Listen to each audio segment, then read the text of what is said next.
wenye kulinda na wenye kutetea uhai. Wagombea wa vyama na vyama vyao kwa mujibu wa ibara ya 3 na ya 5 walipaswa kuonyesha uwezo na moyo wa kuwashinda watekaji na wauaji. Sheria zipo zinazoonyesha jinsi ya kushughulikia wahalifu. Kwa nini basi waliopotea na kutekwa hawapatikani mahabusu? Tunaitaka serikali izingatie kanuni ya utawala wa sheria na kuheshimu kimatendo haki ya msingi ya kila mwanadamu.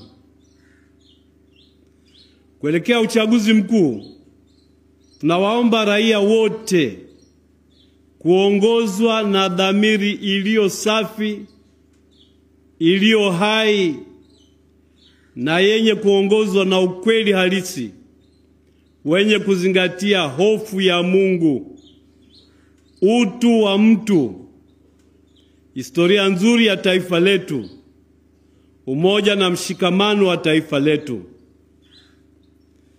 Dhamiri hai na safi yenye kufanya maamuzi sahihi, kuzingatia hofu ya Mungu na utu wa mtu kama Mungu alivyouwakilisha kwenye dhamiri yake.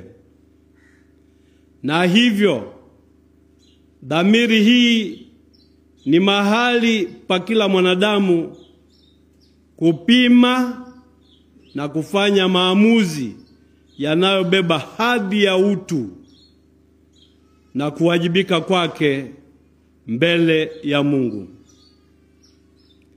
Mpiga kura na mpigiwa kura mnaalikwa kuheshimu dhamiri juu ya suala hili la uchaguzi mkuu.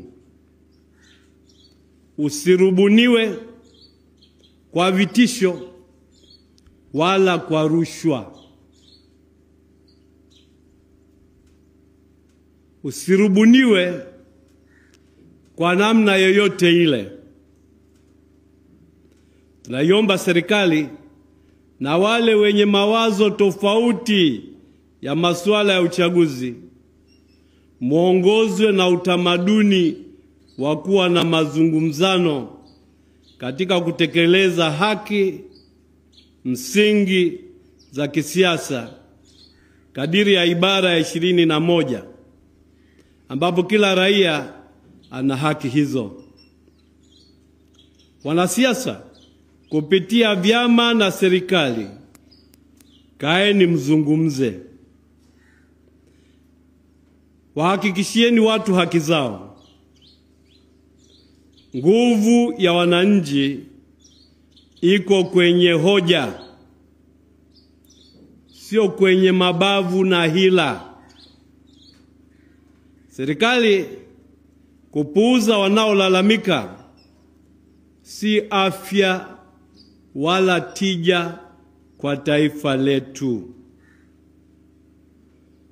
Wakati uliokubalika kuzungumza ni sasa, na wala hamjachelewa. Hatuchelewi kujisahihisha wala kutenda mema. Barua ya pili ya Paulo mtume kwa Wakorinto sura ya 6 mstari wa 2. Tunaiomba serikali iwasikilize raia wenye malalamiko yao ya haki zao za kisiasa. Unyenyekevu mbele ya raia hujengeka kwenye ukweli na uwazi. Kiongozi wa watu akiwa mnyenyekevu ni mkweli na anaaminika na watu wote. Tukumbuke kuwa historia ya uchaguzi katika nchi yetu